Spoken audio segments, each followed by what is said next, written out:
साथियों, आप सभी का विजय प्लेटफॉर्म पर स्वागत है। जैसा कि हम लोगों ने चैप्टर 2 जिसका नाम था प्रागैतिहासिक काल या प्री हिस्टोरिक एज, इस चैप्टर को हम लोगों ने 2 खंडों में पूरा कर लिया है। यदि आपने इस चैप्टर को नहीं देखा है तो आप प्लेलिस्ट में जाकर के पहले इस चैप्टर को देख सकते हैं। अब हम लोग इस वीडियो में यह जो चैप्टर रहा है प्रागैतिहासिक काल, इस पर जिस भी प्रकार के प्रश्न बन सकते हैं, जो भी संभावित प्रश्न जो है बन सकते हैं, उन संभावित प्रश्नों को हम लोग यहाँ पर इस वीडियो के अंतर्गत ऑब्जेक्टिव फॉर्म में देखेंगे। तो ये जो प्रश्न हैं, इस परीक्षा में प्रागैतिहासिक काल से आपसे कोई प्रश्न बनेगा तो ये ऐसे ही प्रश्न आपसे पूछे जाएंगे। तो इस वीडियो को आप ध्यान से देखिएगा। तो प्रारंभ करते हैं। सबसे पहले बात कर लेते हैं पहले प्रश्न की। तो पहला प्रश्न है कि प्रागैतिहास का अर्थ क्या होता है। तो आप कह सकते हैं कि प्रागैतिहास का मतलब होता है वह इतिहास जिसको पुरातात्विक साक्ष्यों के आधार पर लिखा गया हो, तो उसे क्या कहते हैं, प्रागैतिहास कहते हैं या प्री हिस्ट्री कहते हैं। अगला प्रश्न है कि मानव को आग की जानकारी कब हुई। तो याद रखिएगा, मानव को आग की जो जानकारी होती है वो आपको निम्न पुरापाषाण काल में होती है। निम्न पुरापाषाण काल अर्थात इसको हम लोग लोअर पैलोलिथिक एज भी कह सकते हैं। चूँकि आपका जो प्रागैतिहास है उसको हम 3 खंडों में बांटते हैं, 3 कालखंडों में। एक पुरापाषाण काल है, दूसरा मध्य पाषाण काल, तीसरा नवपाषाण काल। पुरापाषाण काल को हम लोग इंग्लिश में पैलोलिथिक कहते हैं, पैलोलिथिक एज कहते हैं। मध्य पाषाण काल को मेसोलिथिक एज कहते हैं और नवपाषाण काल को नियोलिथिक एज कहते हैं। और पुनः से हम लोग जो पुरापाषाण काल है उसको हम लोग फिर से 3 डिवीजन उसके करते हैं। एक आपका पूर्व पुरापाषाण काल होता है जिसे आप निम्न पुरापाषाण काल कह सकते हैं। दूसरा है आपका मध्य पुरापाषाण काल जिसे मिडिल पैलोलिथिक एज कहते हैं। और तीसरा होता है आपका उच्च पुरापाषाण काल, अपर पैलोलिथिक एज। तो इस प्रकार से जो मानव को आग की जानकारी कब होती है तो आप पुरापाषाण काल है तो पुरापाषाण काल कहेंगे। और यदि पुरापाषाण काल में ही यदि तीनों डिवीजन दे दिया गया है तो इस कहाँ पे होती है, तो निम्न पुरापाषाण काल में इसकी जानकारी होती है। आगे चलते हैं अगले प्रश्न की तरफ। अगला प्रश्न है, पेबुल उपकरण किस काल से संबंधित रहा है। तो पेबुल उपकरण जो है ये निम्न पुरापाषाण काल से संबंधित रहे हैं, निम्न पुरापाषाण काल संबंधित रहे। अब थोड़ा सा पेबुल उपकरण को देख लें कि पेबुल उपकरण होता क्या है। इसके बारे में हम लोग विस्तार से जब अध्याय पढ़ रहे थे वहाँ पर चर्चा की है। यहाँ पर एक बार दोबारा से देख लेते हैं। तो पत्थर के वे टुकड़े जिनके किनारे जो हैं पानी के बहाव में रगड़ खा करके चिकने एवं सपाट हो जाते हैं, उन्हें क्या कहते हैं, उन्हें पेबुल कहते हैं। और पेबुल की जो शुद्ध हिंदी होती है वो क्या होती है, वर्टिकाश्म होती है। तो इसे पेबुल या वर्टिकाश्म इसे कहते हैं ये पत्थर। और ये जब ये घिसते घिसते क्या हो जाते हैं, इनका जो आकार होता है वो गोल मटोल हो जाता है। और इन्हीं से जो उपकरण बनाए जाते हैं वही क्या कहलाते हैं, पेबुल उपकरण कहलाते हैं। तथा एक उपकरण होता है चापर। तो चापर जो होते हैं वो भी आपके पेबुल से ही बनाए जाते हैं। तो चापर जो होते हैं ये बड़े आकार वाला एक उपकरण होता है जो पेबुल से बनाया जाता है। इसमें एक तरफ धार होती है, मतलब इसमें एक तरफा धार होती है और इसका उपयोग क्या होता है, काटने के लिए किया जाता है। जैसे कि आप साधारणतः किचन का जो चाकू होता है उसमें धार एक तरफ होती है सब्जी काटने वाले की। और एक और उपकरण होता है जिसको भी पेबुल उपकरण, पेबुल पत्थरों से ही बनाया जाता है, जिसका नाम है चॉपिंग। तो चॉपिंग जो होती है वो दोहरी धार वाला होता है, यह भी काटने के लिए इस्तेमाल करते हैं। तो चॉपर में क्या होता है, एक तरफा धार होती है और चॉपिंग में 2 तरफा धार होती है। आगे देखते हैं। अगला है प्रश्न कि सोहन घाटी का संबंध किस चीज़ से है। तो सोहन घाटी का संबंध जो है ये निम्न पुरापाषाण युगीन स्थलों से संबंध है सोहन घाटी का।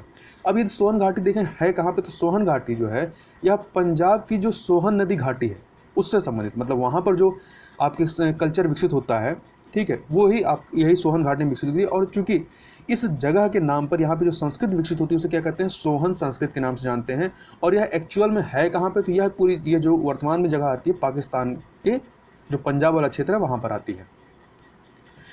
अगले प्रश्न की तरफ चलते हैं। अगला प्रश्न है, बेलन घाटी से प्राप्त औजार जो हैं वो संबंधित हैं, मतलब किस काल से संबंधित हैं। तो बेलन घाटी से जो औजार प्राप्त किए गए हैं वो आपके निम्न पुरापाषाण काल से संबंधित हैं या लोअर पैलोलिथिक एज से संबंधित हैं।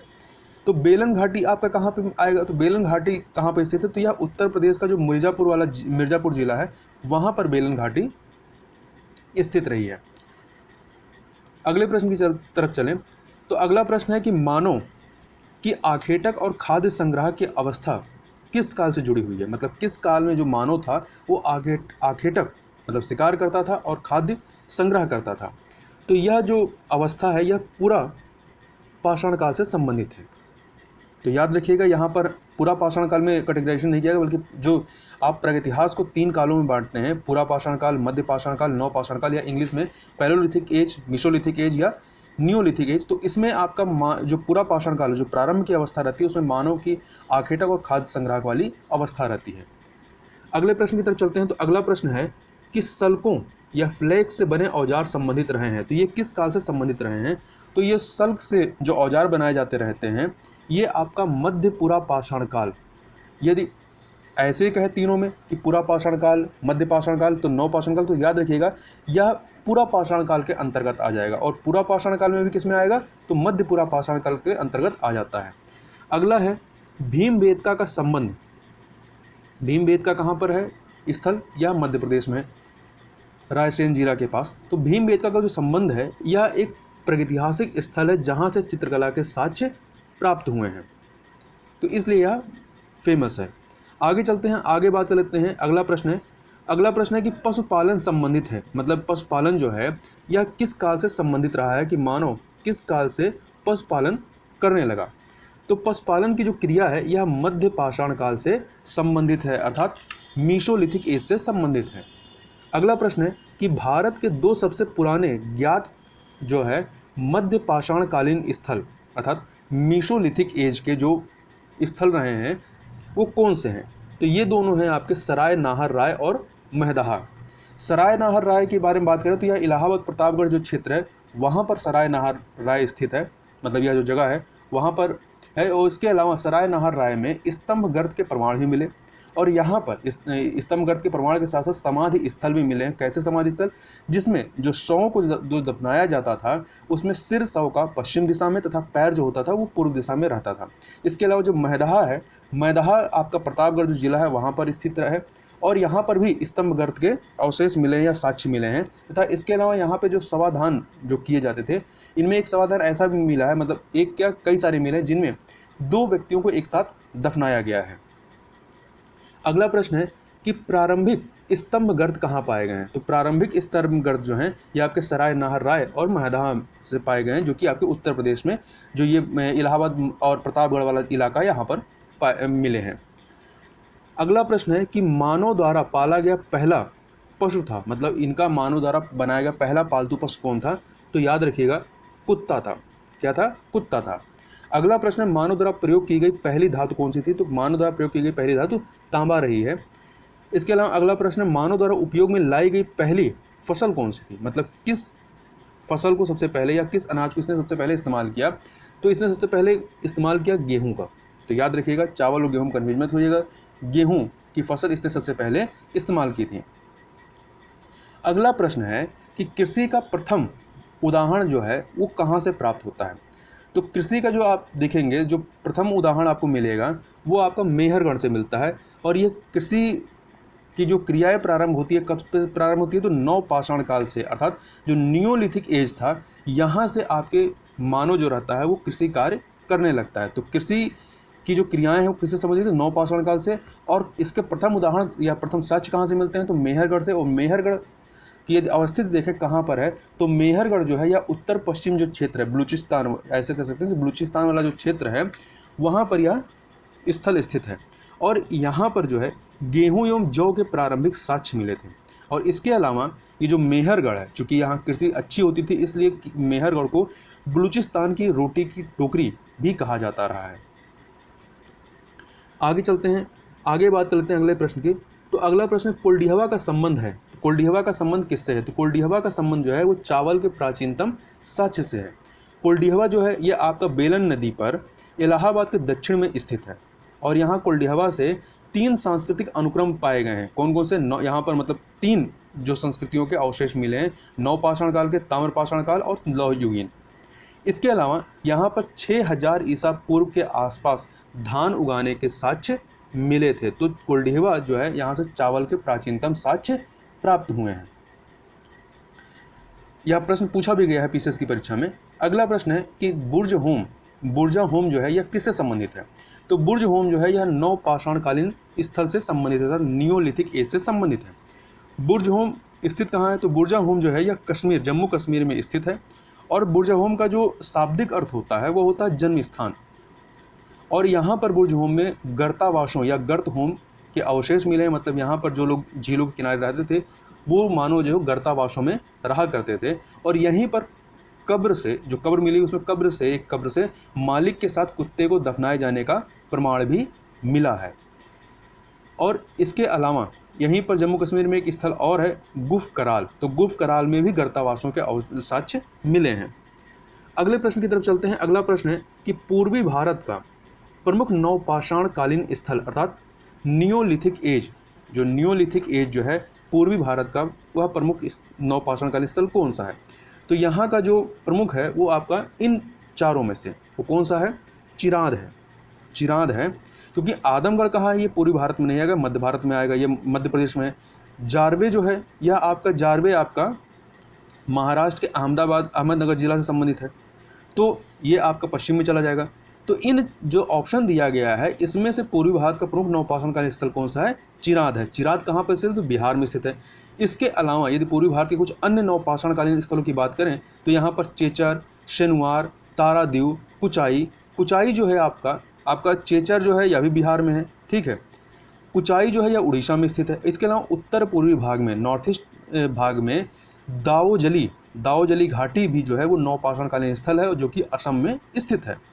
आगे बात कर लेते हैं कुंभकारी जो है ये कब से प्रारंभ हुई? तो किस काल से कुंभकारी प्रारंभ हुई? तो यह नवपाषाण काल अर्थात नियोलिथिक एज से प्रारंभ होती है। आगे बात कर लेते हैं अगले प्रश्न की तरफ। तो ताम्रवती के नाम से प्रसिद्ध है, तो ताम्रवती के नाम से कौन सी कल्चर या कौन सी संस्कृति जो है यह प्रसिद्ध है? तो ताम्रवती के नाम से आहार संस्कृति जो है यह जानी जाती है। अब थोड़ी चर्चा इसको थोड़ा सा कर लें। तो ताम्रपाषाण संस्कृत को जो रहा इसे वनास नदी कहाँ पर है? ये दक्षिण पूर्व राजस्थान में है। तो वनास नदी के नाम पर इसे वनास संस्कृत भी कहा जाता है और इसी वनास संस्कृत को आहार संस्कृत भी कहा जाता है क्योंकि यहाँ पे आहार नामक स्थल जो मिला था जहाँ पे इस तरह के साक्ष्य मिले हैं तो उस स्थल की वजह से इसका नाम आहार संस्कृत भी पड़ गया है। और आहार का जो प्राचीनतम नाम है वो क्या है? ताम्रवती है। जो नाम यहाँ पे दिया गया है ताम्रवती है और ताम्रवती का जो शाब्दिक अर्थ होता है वो तांबे वाली जगह होती है। क्यों अब इसका नाम ताम्रवती पड़ा क्यों? क्योंकि यहाँ पर पत्थर की जगह पर ज़्यादातर तांबे के औजार प्राप्त हुए हैं। तो पत्थर की जगह पे तांबे के औजार कहाँ प्राप्त हुए हैं? तो आपके ताम्रवती में प्राप्त हुए हैं या आहार संस्कृत में या आपके वनास संस्कृत में प्राप्त हुए हैं। अगले प्रश्न की तरफ चलते हैं। तो अगला प्रश्न है आपका हड़प्पा की कनिष्ठकालीन संस्कृत कौन सी है? मतलब किसको हड़प्पा की कनिष्ठकालीन संस्कृत कहा जाता है? तो कैथा संस्कृत को हड़प्पा की कनिष्ठकालीन संस्कृत माना जाता है। कैथा संस्कृत है कहाँ पर? तो ये मालवा क्षेत्र, मध्य प्रदेश का मालवा क्षेत्र जो है यहाँ से संबंधित है। और यह कैथा संस्कृत जो है ताम्रपाषाणिक संस्कृत का ही एक उदाहरण है, मतलब ताम्रपाषाणिक संस्कृत के अंतर्गत आता है। अब ये ताम्रपाषाणिक संस्कृत की बात करें तो इसमें आपका कैथा संस्कृत आता है, आहार संस्कृत है, आपका शौलदा संस्कृत आता है, प्रभास संस्कृत है, मालवा संस्कृत, रंगपुर संस्कृत, जारवे संस्कृत, ये सब ताम्रपाषाणिक संस्कृत के अंतर्गत आते हैं। मतलब ये सब ताम्रपाषाणिक संस्कृत रहे हैं। अगले प्रश्न की तरफ चलते हैं। अगला प्रश्न है आपका कि इनाम गांव ताम्रपाषाण युग की एक बड़ी बस्ती है, इसका संबंध कहाँ से है? तो याद रखिएगा इनाम गांव जो है आपका जो महाराष्ट्र का अहमदनगर जिला है वहाँ से संबंधित यह स्थल है इनाम गांव। और यह आपका जो जारवे संस्कृत है, जोरवे संस्कृत से यह स्थल संबंधित है। अगला प्रश्न है कि ताम्रपाषाण संस्कृतियों में निम्न में से किस संस्कृत के पत्थर के औजार नहीं प्राप्त हुए हैं? मतलब कहाँ पर पत्थर के औजार नहीं प्राप्त हुए? तो जैसा कि हम लोग थोड़ी देर पहले ही बात की थी आहार संस्कृत की, तो आहार संस्कृत में क्या था कि वहाँ पर तांबे के औजार प्राप्त हुए हैं। आगे चलते हैं। अगला है दैमाबाद का संबंध है। तो दैमाबाद का संबंध किस स्थल से है या किस काल से इसको संबंधित कर सकते हैं? दैमाबाद का संबंध जो है ये ताम्रपाषाण कालीन स्थल से है। किससे है? ताम्रपाषाण कालीन स्थल से है, कैलोलिथिक एज से है ये। और दैमाबाद कहाँ पर है? तो यह भी आपका महाराष्ट्र के अहमदनगर जिला के अंतर्गत आता है। अगला प्रश्न है कि बड़ी संख्या में दफनाए गए बच्चों के शवाधान जो हैं ये कहाँ पर प्राप्त होते हैं? तो ये आपके जारवे संस्कृत से प्राप्त होते हैं। जारवे संस्कृत आपका महाराष्ट्र से संबंधित है। अगला प्रश्न है कि गिलुंड स्थल जो है का संबंध, गिलुंड स्थल का संबंध किससे है? तो गिलुंड स्थल का संबंध जो है आहार संस्कृत से है। और आहार के उत्तर पूर्व स्थित गिलुंड में घरों के ढांचे के अवशेष प्राप्त हुए हैं। और यहाँ पर पत्थर के फलकों का उद्योग भी यहाँ पर प्राप्त हुआ है। आगे चलते हैं। अगला प्रश्न है कि ताम्र पाषाण मृदभांडों के में उत्कृष्टतम मृदभांड कौन से कहलाते हैं। मतलब जो ताम्र पाषाणकालीन जो मृदभांड पाए गए हैं उसमें से उत्कृष्टतम मृदभांड किसके हैं। तो जो मालवा मृदभांड है इसको उत्कृष्टतम मृदभांड माना जाता है ताम्र पाषाण मृदभांडों में। यदि अगला प्रश्न देखें तो अगला प्रश्न है कि आंध्र प्रदेश का उतनूर जो है, उतनूर नामक स्थल जो है किस संस्कृति से संबंधित है। तो यह नवपाषाणकालीन संस्कृति तथा नियोलिथिक जो कल्चर है उससे संबंधित है और यह आंध्र प्रदेश में है उतनूर। इसके अलावा यहाँ पर देखेंगे तो आंध्र प्रदेश में कुछ अन्य स्थल हैं जो नवपाषाणकालीन संस्कृति से संबंधित, जैसे कि कोडेकल है, नागार्जुनिकोंडा है, पलाव्यू है। तो याद रखिएगा उतनूर हो गया, कोडेकल है, नागार्जुनिकोंडा है, पलाव्यू है, ये सब आंध्र प्रदेश के नवपाषाणकालीन संस्कृति से संबंधित स्थल हैं। अगले प्रश्न की तरफ चलते हैं। अगला प्रश्न है कि हल्लूर, पिकलीहल, सगनकल्लू, टी नरसिर, नरसीपुर तथा पय्यमपल्ली का संबंध किससे है। तो इन स्थलों का संबंध जो है नवपाषाण संस्कृति से है, अर्थात आपका नियोलिथिक एज से संबंधित है। और ये जितने भी स्थल बताए गए हल्लूर, पिकलीहल, सगनकल्लू, टी नरसीपुर तथा पय्यमपल्ली ये दक्षिण भारत से संबंधित है और इसमें हल्लीपुर, पिकलीहल, सगनकल्लू, टी नरसीपुर ये कर्नाटक से संबंधित है, जबकि पय्यमपल्ली जो है यह तमिलनाडु से संबंधित स्थल है। आगे बात कर लेते हैं माइक्रोलिथिक औजार। माइक्रोलिथिक औजार जो है ये किससे संबंधित है। तो ये मध्य पाषाण काल से संबंधित है। आप नाम से ही थोड़ा सा अंदाजा लगा सकते हैं, क्योंकि जो मध्य पाषाण काल है उसे हम लोग क्या कहते हैं, उसे मीसोलिथिक एज इंग्लिश में कहते हैं। तो माइक्रोलिथिक तो आपका मीसोलिथिक से संबंधित होगा। अगले प्रश्न की तरफ चलते हैं। अगला प्रश्न जो है आपका वो है कि राजस्थान का बागौर और मध्य प्रदेश का आदमगढ़ जो है ये किससे संबंधित। तो राजस्थान का बागौर और मध्य प्रदेश का जो आदमगढ़ है ये आपका मध्य पाषाण काल से किससे संबंधित है, मध्य पाषाण काल से संबंधित है, अर्थात मीसोलिथिक एज से संबंधित है राजस्थान का बागौर और मध्य प्रदेश का आदमगढ़। अगला प्रश्न है कि सबसे कम अवस्था किस काल की रही है। तो सबसे कम अवस्था ऐसे भी जानेंगे जो ट्रांजिशन में रहेगा, जो बीच में रहेगा उसकी अवस्था सबसे कम होगी। तो मध्य पाषाण काल अर्थात मीसोलिथिक एज की अवस्था सबसे कम होगी नवपाषाण काल, पूरा पाषाण काल और मध्य पाषाण काल में। अगला प्रश्न है कि आधुनिक मानव होमो सेपियंस का प्रादुर्भाव कब माना जाता है। मतलब किस काल में आधुनिक मानव होमो सेपियंस का प्रादुर्भाव होता है। तो इनका प्रादुर्भाव जो है उच्च पुरा पाषाण काल में। उच्च पुरा पाषाण काल मतलब ऐसे कहें कि जो तीन काल हैं, पुरा पाषाण काल, मध्य पाषाण काल, नव पाषाण काल, तो पुरा पाषाण काल में ये आ जाते हैं। और इसमें भी जो आपका पुरा पाषाण काल को जो तीन कैटेगराइज करते हैं, पूर्व पुरा पाषाण काल, पूर्व पुरा पाषाण काल, मध्य पुरा पाषाण काल और उच्च पुरा पाषाण काल। तो इन तीनों में से ये उच्च पुरा पाषाण काल अर्थात अपर पैलोलिथिक एज के अंतर्गत आते हैं। मतलब इस काल में इनका प्रादुर्भाव होता है 40,000 ईसा पूर्व से लेकर के 10,000 ईसा पूर्व के मध्य में। अगला प्रश्न है कि क्वार्टजाइट पत्थरों के स्थान पर जैस्पर, जर्ट आदि के पत्थर जो हैं सर्वप्रथम प्रयुक्त हुए हैं। तो ये सर्वप्रथम कब प्रयुक्त हुए हैं। तो ये मध्य पुरा पाषाण काल में। तो याद रखिएगा, यहाँ पे ध्यान दीजिएगा नाम में कि ये मध्य पुरा पाषाण काल मतलब जो पुरा पाषाण काल अर्थात आपका जो पैलोलिथिक एज है उसमें जो हम तीन कैटेगराइजेशन करते हैं, कौन कौन सा, निम्न पुरा पाषाण काल, मध्य पुरा पाषाण काल और उच्च पुरा पाषाण काल। तो उसमें जो मध्य पुरा पाषाण काल आता है, मिडिल पैलोलिथिक एज, उसमें आप जैस्पर, जर्ट आदि के पत्थर जो है यहाँ पर प्रयोग करते हैं क्वार्टाइज पत्थरों के स्थान पर। आगे बात कर लेते हैं कि अग्नि का जो उपयोग है, अग्नि का उपयोग मानव ने सर्वप्रथम करना कब सीखा था। तो अग्नि का उपयोग जो है मानव सर्वप्रथम करना, इसका उपयोग करना जो है सर्वप्रथम सीखता है नवपाषाण काल में। यहाँ कंफ्यूज मत होइएगा, क्योंकि मानव को आग की जो जानकारी होती है वो निम्न पुरा पाषाण काल में अर्थात जो आपका पैलियोलिथिक एज का जो प्रारंभिक काल रहता है, अर्थात जिसको हम लोग पूरा पाषाण काल या निम्न पुरा पाषाण काल कहते हैं। तो यहाँ पर जो मानव था उसको इसकी जानकारी हो गई थी। मतलब जो आग की जानकारी होती है वो आपका निम्न पुरा पाषाण काल में हो जाती है, परंतु इसका उपयोग करना वो नहीं जानता कि इसका उपयोग हमको करना क्या है। तो नव पाषाण काल में आकर के अग्नि का उपयोग वो खाना पकाने के लिए, मतलब अपने जो मांस वगैरह होता है उसको भूनने के लिए तथा गर्मी के लिए इस्तेमाल और प्रकाश के लिए इसका इस्तेमाल करता है। तो ये जो प्रयोग होता है, जो एप्लीकेशन प्रारंभ होता है इसका अग्नि का, वो नव पाषाण काल अर्थात नियोलिथिक एज से प्रारंभ होता है। तो इन दोनों चीज़ों में कंफ्यूज मत होइएगा कि ज्ञान कब होता है, जानकारी मतलब कब होती है, तो आपका पुरा पाषाण काल में, और उपयोग कब करता है उसका, तो नवपाषाण काल में।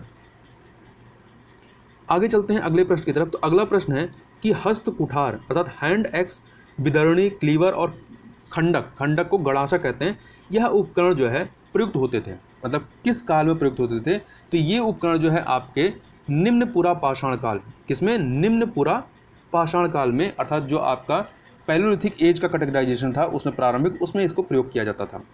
आगे बात कर लेते हैं, अगला है आपका आहार संस्कृत का जो प्रमुख क्षेत्र है, आहार संस्कृत का जो प्रमुख क्षेत्र है यह कहाँ पर है, मतलब ये आहार संस्कृति किस क्षेत्र से संबंधित मानी जा सकती है, इसको किस क्षेत्र से संबंधित करेंगे, तो ये आपका जो है दक्षिण पूर्वी राजस्थान की जो बनास घाटी है, दक्षिण पूर्वी राजस्थान की बनास घाटी, वहाँ से यह संबंधित है। अगला है नर्मदा घाटी में विकसित हुई संस्कृत कौन सी थी, तो नर्मदा घाटी में विकसित हुई संस्कृत जो थी आपकी वो मालवा संस्कृत थी, ये मध्य प्रदेश वाले क्षेत्र से संबंधित रहा है। तथा आहार संस्कृत, तो आहार संस्कृत हमने ऊपर बात की वो राजस्थान से, जारवे संस्कृत तो महाराष्ट्र है, तो इस प्रकार से भी पूछ सकता है कि स्थल, तो आहार आपका राजस्थान संबंधित है, मालवा आपका मध्य प्रदेश संबंधित है और जारवे महाराष्ट्र संबंधित है। अगला प्रश्न है कि एरण, नागदा, नगदा और नौदा टोली, एरण, नगदा और नौदा टोली का संबंध किस संस्कृति से रहा है, तो ये मालवा संस्कृति से ये संबंधित रहे हैं। इसके अलावा मालवा संस्कृति के बारे में एक कथन और याद रखिएगा कि मालवा संस्कृति के लोग कताई और बुनाई में भी जो थे वो दक्ष थे, क्योंकि वहाँ चरखे और तकलियाँ भी जो प्राप्त हुई, मतलब उसके भी साक्ष्य प्राप्त हुए, तो इसके आधार पर कहा जा सकता है कि मालवा संस्कृति के लोग कताई और बुनाई में भी दक्ष थे।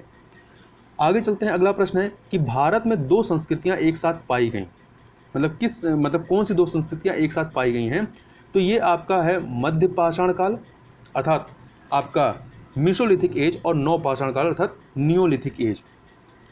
अगले प्रश्न की तरफ चलते हैं।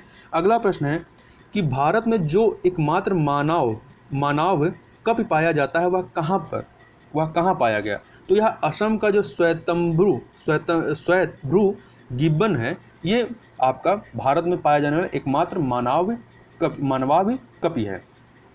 अगले प्रश्न की तरफ चलते हैं। अगला प्रश्न है आपका प्राचीन भारतीय भौगोलिक मान्यता के अनुसार भारतवर्ष किस द्वीप का खंड था, तो यह जो है जम्बू द्वीप का खंड था, तो इस चीज़ को याद रखिएगा, कंफ्यूज मत होइएगा कि पुष्कर द्वीप है, क्रौंच द्वीप है, कुश द्वीप है, तो यह जम्बू द्वीप है। आगे चलते हैं। अगला प्रश्न है कि प्रागैतिहासिक कुल्हाड़ियाँ जो हैं, प्रागैतिहासिक कुल्हाड़ियाँ ये कहाँ पर मिली हैं, या जिसको हम लोग हैंड एक्स कहते हैं, तो ये कहाँ पर मिली हैं, तो ये आपका अतिरपक्कम में मिली हैं, और ये अतिरपक्कम है कहाँ पे, तो यह मद्रास में स्थित है। इसके अलावा ये जो प्रागैतिहासिक कुल्हाड़ियाँ हैं मद्रास के ही वाद मदुराई, अतिरपक्कम, ठीक है, इन दोनों जगहों से वाद मदुराई और ये अतिरपक्कम जो है, यहाँ से ये प्रागैतिहासिक कुल्हाड़ियाँ मिली और दोनों ही आपके कहाँ से संबंधित हैं, मद्रास से संबंधित हैं। और यहाँ पर इन कुल्हाड़ियों की वजह से ये यहाँ की जो संस्कृत है, ये इसको मद्रास संस्कृत भी कहते हैं या इसको हैंड एक्स संस्कृत भी कहते हैं, मतलब यहाँ पर इसको पढ़ते तो हम लोग हैंड एक्स संस्कृत के तहत, और इसको हम लोग मद्रास संस्कृत के नाम से भी जानते हैं, तो याद रखिए कहीं आ जाए कि मद्रास संस्कृत से संबंधित, तो वो हैंड एक्स संस्कृत से संबंधित है। और ये आपका जो है पूरा पाषाण काल अर्थात पैलोलिथिक एज से संबंधित रहा है। आगे देखते हैं, अगले प्रश्न की तरफ चलते हैं। तो अगला प्रश्न है कि निम्नलिखित पुरातात्विक स्थानों पर विचार कीजिए, तो इनका देखना है। तो इसमें आपका दमदमा, कुरनूल गुफाएं, टिक्कल कोट और नैकुंडा, इनको हमें क्रम से लगाना है। तो इसमें आप देखेंगे तो जो दमदमा रहा है ये प्रतापगढ़ वाले क्षेत्र में पाया गया स्थल है और ये मध्य पाषाण काल से संबंधित है, इसमें सबसे पहले आपका कुरनूल गुफाएं आएंगी जो कि आपका पूरा पाषाण काल से संबंधित रहा है। तो कुरनूल गुफाएं, उसके बाद आपका दमदमा आएगा, फिर आपका टेक्कल कोट आएगा और उसके बाद नैकुंडा आएगा। तो इस प्रकार से सी ऑप्शन आपका सही हो जाएगा। अगले प्रश्न की तरफ चलते हैं। अगला प्रश्न है कि भारत में पूर्व प्रस्तर युग के अधिकांश औजार बने थे। तो पूर्व प्रस्तर युग के जो अधिकांश औजार बने थे वो किसके बने थे, स्फटिक के बने हुए थे। अगला प्रश्न देखते हैं कि निम्नलिखित में से कौन सा एक औजार पूरा पाषाण संस्कृति से संबंधित नहीं है, मतलब कौन सा औजार जो है ये आपका पैलोलिथिक एज में इस्तेमाल नहीं होता था। तो जैसा कि कुल्हाड़ी, ये आपका जो हैंड एक्स संस्कृत था वो तो आपका संबंधित ही था पूरा पाषाण काल से। गणासा भी संस्कृत उसी संबंधित रहा है, विदरणी भी संबंधित रहा उसी से। तो कुल्हाड़ी, गणासा, विदरणी ये आपका पूरा पाषाण काल से संबंधित रहे हैं। जबकि जो सल्ट है शल्ट ये नवपाषाण काल से संबंधित है, अर्थात नियोलिथिक एज से संबंधित है। अगले प्रश्न की तरफ चलते हैं। तो यहाँ पे कुछ युग्म दिए गए हैं, इसमें बताना है कि कौन सा सही युग्म है। तो इसमें आपका जो बस्ती स्थल है वो चिरांद अर्थात बिहार से संबंधित है, समाधि स्थल पुरक्कालम संबंधित है, और बस्ती एवं समाधि स्थल दोनों ये पिक्कलिहल से संबंधित है। पिक्कलिहल किधर है? आपका कर्नाटक साइड में है। आगे चलते हैं अगले प्रश्न की तरफ। तो इस तरह से यहाँ देखते हैं इस प्रश्न में कि तीनों के तीनों जो हैं वो सुमेलित हैं, बस्ती स्थल चिरांद से, समाधि स्थल पुरक्कालम से, और बस्ती एवं समाधि स्थल पिक्कलिहल से। अगला प्रश्न है, यहाँ पर भी है 2 सूचियाँ, इन दोनों सूचियों को हमें मिलाना है। तो इन दोनों सूचियों को देख लेते हैं। इसमें आपका चौपानी मांडो जो है, चौपानी मांडो है कहाँ पे? तो चौपानी मांडो आपका इलाहाबाद इलाके में है, मतलब इलाहाबाद क्षेत्र में ही आता है। और चौपानी मांडो किससे संबंधित है? ये मध्य पाषाण काल से संबंधित है, अर्थात मीसोलिथिक एज से संबंधित है। कुल्ली जो है ये आपका कुल्ली ताम्र पाषाण, कुल्ली संस्कृत रही है, तो कुल्ली संस्कृत जो है ये आपका ताम्र पाषाण से संबंधित है। अतिरम पक्कम, अभी हम लोग कुछ समय पहले ही बात की, तो अतिरम पक्कम जो है पूरा पाषाण काल, यहाँ पे आपके जो क्या कहते हैं प्रागैतिहासिक कुल्हाड़ियाँ यहीं से मिली हैं, और ये कहाँ पर स्थित है? मद्रास में स्थित है। इनाम गांव जो है आपका महाराष्ट्र से संबंधित है, और ये आपका पूर्व हड़प्पा से संबंधित रहा है, और या जारवे संस्कृत से भी कह सकते हैं संबंधित रहा है। तो इस प्रकार से चौपानी मांडो मध्य पाषाण काल, कुल्ली आपका ये ताम्रपाषाण काल से, अतिरम पक्कम पुरा पाषाण काल, और इनाम गांव जो है आपका पूर्व हड़प्पा से संबंधित। इस प्रकार से आपका बी ऑप्शन जो है वो सही हो जाएगा। अगले प्रश्न की तरफ चलते हैं। अगला प्रश्न है कि दक्कन के अंश टीले, अस टीले या ऐस टीले या राख के टीले कह सकते हैं, ये क्या प्रदर्शित करते हैं? तो ये जो टीले हैं, राख के टीले, ये नवपाषाण युग के मवेशी रखने वाले बस्ती के अवशेष को रिप्रेजेंट करते हैं। यहाँ पे ये डी पे टिक लगा है, तो डी नहीं है, बल्कि यहाँ पे सी ऑप्शन सही है। क्या है कि नवपाषाण युग के मवेशी रखने वालों की बस्ती के अवशेष को ये बताते हैं। और इसके अलावा ये जो दक्कन के ये जो राख के टीले हैं, यदि स्थलों की बात करें कहाँ कहाँ पर पाए गए हैं, तो आप साउथ में जाएंगे तो साउथ में क्या है कि साउथ में कृषि पे ज़्यादा जोर नहीं था, वहाँ पे चरवाहा संस्कृति थी, मतलब लोग पशुपालन वगैरह करते थे, तो कृषि कम विकसित थी, चरवाहा संस्कृति ज़्यादा विकसित थी, इसलिए उसे चरवाहा संस्कृति कहते भी हैं। तो दक्षिण भारत में ये जो राख के टीले आपको मिलेंगे या ऐस के टीले जो हैं ये आपको उधर ही मिलेंगे। और इसमें कुछ स्थलों की बात करें तो उतनूर, कोडेक्कल और कुपगल, उतनूर, कोडेक्कल और कुपगल जो हैं ये नवपाषाण स्थल से संबंधित है, और यहाँ पर राख के टीले मिले हैं, और ये सारे स्थल कहाँ पर स्थित हैं? दक्षिण भारत में स्थित है। अगले प्रश्न की तरफ चलते हैं। अगला प्रश्न है कि निम्नलिखित स्थलों में से किस एक की खुदाई प्रस्तर युग से हड़प्पा संस्कृति तक निरंतर ह्रास और सांस्कृतिक विकास के प्रमाण देती है? तो ये आपका मेहरगढ़ कहाँ है? तो बलूचिस्तान वाले इलाके में स्थित है। अगले प्रश्न की तरफ चलते हैं। अगला प्रश्न है आपका कि सबसे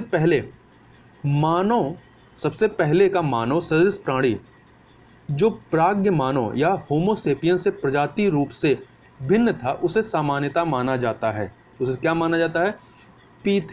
पिथेकैंथ्रोपस के रूप में माना जाता है। तो ये पिथेकैंथ्रोपस ये जो वाला मानव पाया गया था, कहाँ पर मिला था? ये इंडोनेशिया साइड में मिला था। तो याद रखिएगा, सबसे पहले का मानव सदृश प्राणी जो प्राज्ञ मानव अर्थात होमोसेपियंस से प्रजाति रूप से भिन्न था, उसे सामान्यता जाना जाता है पिथेकैंथ्रोपस के रूप में। अगला प्रश्न है कि ताम्र संचय का संबंध किससे है? तो ताम्र संचय का संबंध जो है ये गेरुवर्णी जो मृदभांड है उससे संबंधित है, मतलब ताम्र संचय की एक विशेषता है गेरुवर्णी मृदभांड। अगले प्रश्न की तरफ चलते हैं। अगला प्रश्न है कि भारत से एकमात्र जीवाश्म का जो प्रमाण है मानव के, वो कहाँ पर मिलता है? ये आपका शिवालिक पहाड़ी से मिलता है। और यहाँ पर एक चीज़ और कथन के रूप में याद रखिएगा कि भारत में मानव विकास के अद्यतन साक्ष्य जो हैं वो शिवालिक जो अद्यतन साक्ष्य मिले हैं वो शिवालिक पहाड़ियों के अभिनूतन अर्थात पैलियोस्टीन युगीन निक्षेपों से मिले हैं, तथा मानव के जिस रूप के साक्ष्य यहाँ प्राप्त हुए हैं उसे हम क्या कहते हैं?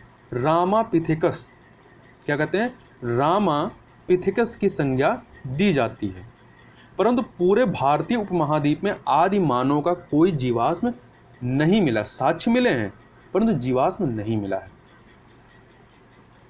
आगे चलते हैं। अगला प्रश्न है कि ब्लेड से बने औजार प्रमुख विशेषता थे, मतलब किस काल की प्रमुख विशेषता ब्लेड से बने औजार थे। तो ये उच्च पुरापाषाण काल जो है, मतलब जो आपका पैलोलिथिक एज रहता है, उसमें जो 3 कैटेगराइजेशन करते हैं, निम्न पुरापाषाण काल, मध्य पुरापाषाण काल, उच्च पुरापाषाण काल। तो उच्च पुरापाषाण काल से संबंधित था, उसकी विशेषता औजारों क्या थी, ब्लेड से बने होते थे।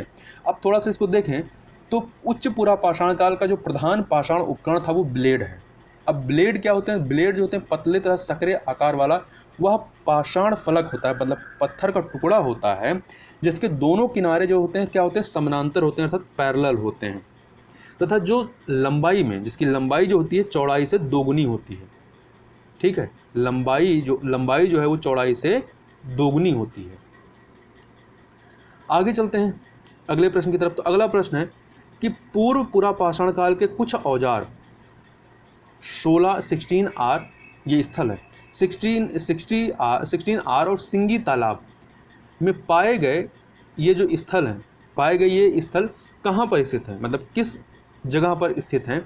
तो ये राजस्थान से संबंधित है।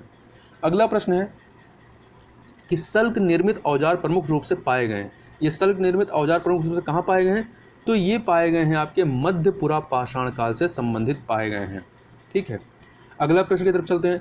अगला प्रश्न आपका है कि ये 2 सूचियां हैं, एक में स्थल दिया गया है, दूसरे में शैल चित्रों, जहाँ पे शैल चित्र पाए गए हैं उनको दिया गया है। तो हमें इनको मिलान बताना है कि कौन कौन से इसमें से जोड़े सही हैं। तो उत्तर प्रदेश में आपका मुरहाना पहाड़ है, ये शैल चित्र के लिए यहाँ पर पाया गया है। मध्य प्रदेश लाखा जुहार सही है। कर्नाटक कुपागल्लू, मध्य प्रदेश भीमबेटका। तो ये जो चारों हैं, ये चारों के चारों जो सुमेलन है ये सही है। उत्तर प्रदेश मुरहाना पहाड़, मध्य प्रदेश लाखा जुआर, कर्नाटक कुपागल्लू और मध्य प्रदेश आपका भीमबेटका। तो इस प्रकार से मध्य प्रदेश में देखें तो उत्तर प्रदेश में एक ही है मुरहाना पहाड़, और मध्य प्रदेश में आपका लाखा जुहार भी है, लाखा जुहार है, आदमगढ़ है और भीमबेटका। तो 3 स्थल है मुख्यतः मध्य प्रदेश में, लाखा जुहार, भीमबेटका और आदमगढ़। और कर्नाटक में एक है कुपागल्लू। आगे चलते हैं अगले प्रश्न की तरफ।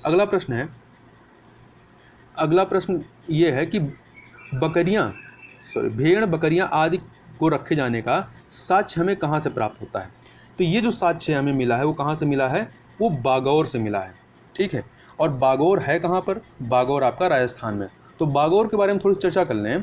तो बागौर आपका राजस्थान में, और ऐसे लोकेशन देखें तो बागौर भीलवाड़ा जिले में कोठारी नदी है, कोठारी नदी के तट पर स्थित जो बागौर है ये भारत का सबसे बड़ा मध्य पाषाणिक स्थल है।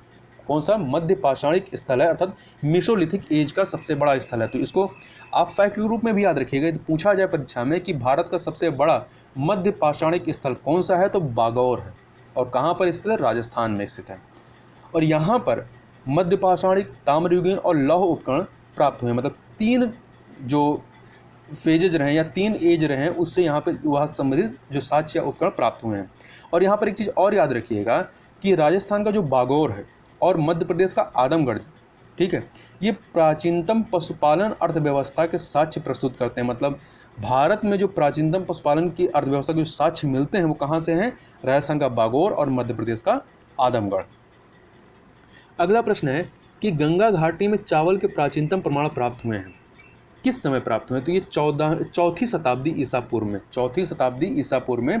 और कहाँ पर, आपका जो इलाहाबाद के पास कोल्डिहवा है यहीं पर प्राप्त हुए हैं। अगला प्रश्न है कि कपास का प्राचीनतम साक्ष्य कहाँ से प्राप्त हुआ? तो याद रखिए कपास का प्राचीनतम साक्ष्य जो है ये मेहरगढ़ से प्राप्त हुआ है। और मेहरगढ़ कहाँ पे है, तो बलूचिस्तान में है। ठीक है, कहाँ पर, बलूचिस्तान में है। और यहीं पे मेहरगढ़ से गेहूँ, जौ, अंगूर की खेती के भी प्रमाण पाए गए हैं। कपास के साथ साथ गेहूँ, जौ, अंगूर की खेती के भी प्रमाण यहाँ पर मिले हैं।